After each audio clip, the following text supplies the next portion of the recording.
लगभग 10 बजियो। अब चाहिँ धान मार्नु छ आज।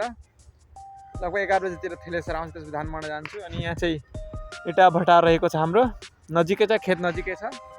पहिला खेत पुगौँ, त्यसपछि हेरौँ के हुन्छ। यहाँ चाहिँ खेत मैले पुगिसकेँ। यहाँ खोप्री, यहाँ चाहिँ बस्ने एकछिन। जहिले जुन बेला धान रोपेको थिएँ त्यो बेला पनि म यहीँ बसेको थिएँ, आज पनि यहीँ बस्छु। यो खोप्री चाहिँ हाम्रो छैन है, अरूको छ। बस्न चाहिँ अलि यहाँ ठिक छ, अलि शीतल छ क्या बस्नको लागि। आज चाहिँ धान मार्ने उता धान चाहिँ राखेको छ। यहाँ परालहरू यिनीहरूलाई पनि त्यहाँ थुपाएर त्यहाँ राख्ने हो। कम्तीमा आज 2-3 घन्टा लाग्छ होला। त्यसपछि यहाँदेखि फेरि ट्र्याक्टरमा घर पनि पुर्याउनु छ। अलमोस्ट 4-5 बज्छ होला आज, 4-5 फिक्स हुन्छ। पुरै अब जे एक्टिभिटी यहाँ हुन्छ सबै म हेराउँछु है। हस् त, बनिराख्नुहोस्। यहाँदेखि जीवन बेस कति बबाल लागिरहेछ यार, पुरै क्लियर भइसकेको छ। यही मार्ने हो सबै यो धानहरू। यो चाहिँ मेसिन चालु भइसकेको छ। अब 8 घन्टा जति लाग्छ।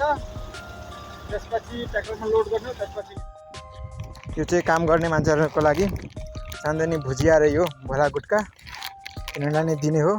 फिट भइसकेको छ। अनि चाहिँ ट्र्याक्टरवाला त्यो यो सबै त यतिकै साइकलमा लग्न सकिँदैन, अलि धेरै बोडा छ क्या, 25वटा बोडा छ। त्यो चाहिँ घरसम्म लाग्नुपर्छ। त्यसको लागि ट्र्याक्टर चाहिन्छ। ट्र्याक्टर अहिलेसम्म आएको छैन। कम्तीमा 1 घन्टा हुन लाग्यो। एक दुईचोटि फोन गर्दै पनि आएन। अब हेरौँ जतिखेर आउँछ। त्यसपछि फेरि हल्का रिकर्ड गर्छु, त्यसपछि हल्का घरमा गर्छु, त्यसपछि राति नै भइहाल्छ। हेरौँ कति टाइम लाग्छ अझै। ट्र्याक्टरमा लोड भइसक्यो सबै सामान। अब चाहिँ निस्किँदैछु।